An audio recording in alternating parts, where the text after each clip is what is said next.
They've had Joel Hodgson, the Newcastle Falcons, fly half on loan. They'll get him back, hopefully, for the rest of the season. Played really well for them, suits their style, isn't he, Joel Hodgson? Very much an attacking fly half, but here's Alex Reeder on the attack for Rotherham, spinning his way towards that 22. Mulcrone again, Murphy. Oh, Murphy, brilliant break from him. Coming from Hislop. Tackled by Baldwin.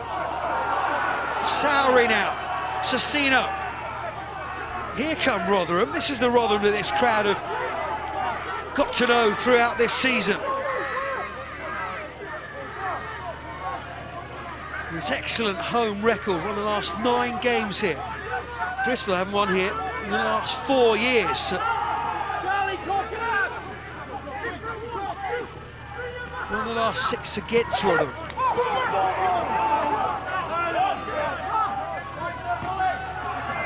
Again, offloading game from Rotherham. Priest's just flown out. Again, Bristol with that excellent line speed. Quigley, very good handlers of the ball. At the end of the session on Tuesday, they were doing handling practice. They're almost tired. Old school stuff, but that's very much the way of Lee Blackett. Wants every player to be able to handle the ball, be comfortable on the ball. Murphy, Reeder again. Very instrumental, isn't he? Broadly now. And down that short side. Cecino.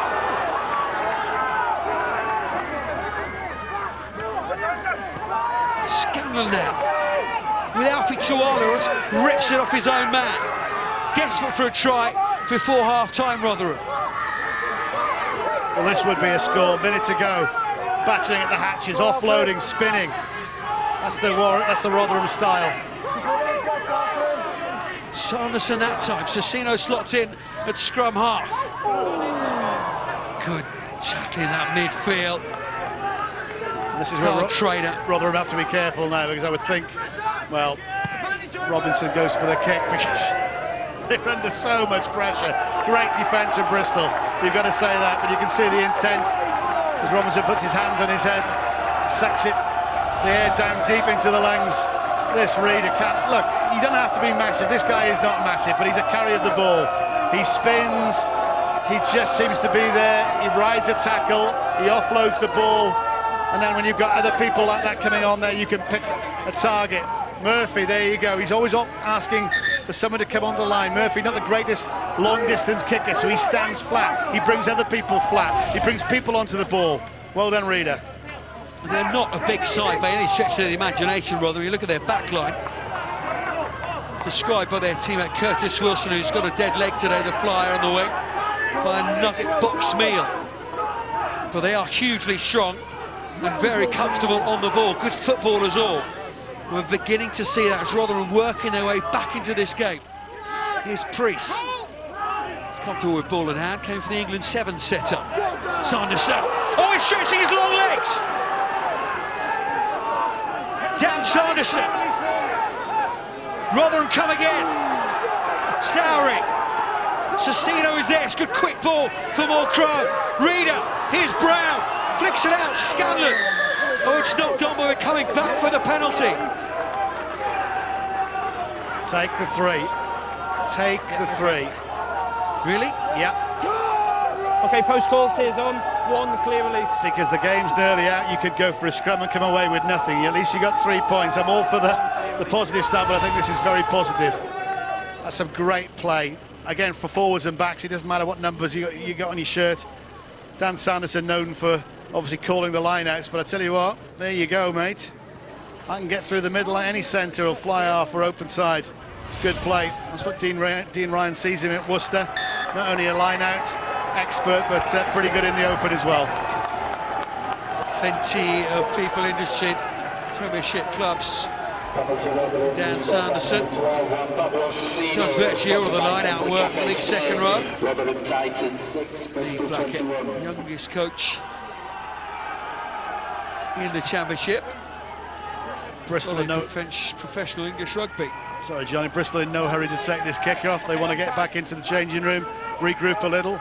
Still well ahead of this game, obviously, with those 3 quick tries. but they've been hit with a few counter punches. Haven't crossed the try line yet, but 2 penalties have just narrowed things a little. Haven't they just? And they needed psychologically to get points on the board, you feel, Rotherham, before half-time. Lee Blackett said that, didn't he, when we spoke to him midway through that first half. Costa to Cortez, looked a little flat. Wallace. Ross running thumped again by Alfie Tuala, who's come down again. Moses offloads. Mulcrone with a handoff. Rotherham are just going to have 2 penalties before half-time. They're going to have a try as well. One mistake from Bristol, and Rotherham pounce. That's what they've come to expect here at Clifton Lane this season. When there's an opportunity for a try to be scored, they score it. Half-time can't come quick enough now for Bristol. Ball goes out. Ross Rennie gets hit by Alfie Tuala. I'm looking at Alfie, actually. I didn't see quite what happened because, again, he's got a wee bit of cramp. Mosses goes through. They try the offload. Mulcrone, again, another Worcester signing. We talked about one in the second row. This boy can play as well. Quick, pacey, organised. Knows when to bring his forwards on. Good service on him. And he's not bad over the try line either, is he? What a score. What a score. What a game we've got now. Haven't we just? Brother of Fergus, who's a permanent fixture in the London Irish midfield, isn't he? Signed from Rotherham last summer. Been playing against his brother. He really has had an exceptional season, Charlie Mulcrone.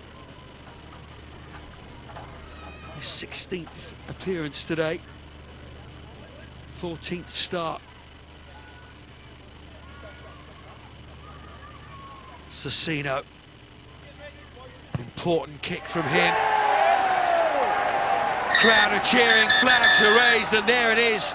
There is half-time. Well, Bristol came out of the traps, didn't they? 3 hugely quick tries, but Rotherham failed to go away. Charlie Mulcrone with that late try in the first half as Lee Blackett makes his way down to the half-time dressing rooms for his chat. Let's hear from Charlie Mulcrone now with that important try. He's talking to Bill Latham. Charlie, just how massive was that try? Yeah, we needed a pick-me-up then. We've been pretty poor first half with Ron, so we need to get something on the board. How much will the second half be about belief? Yeah, belief. I think just cutting away the penalties. I don't know how many we've given away. Stupid turnovers, but if we hold on to the ball, I think we're still in it. Cheers. Thanks very much. Well, the skipper sucks in the big ones. He has got his team back into it. Bristol actually have lost their last 3 here at Clifton Lane, but 3 early tries saw them very comfortably in control. But the home side, full of belief after a good recent run of things, are back in it at 21-13. Is the comeback on? We shall analyse that first 40 in just a few minutes' time.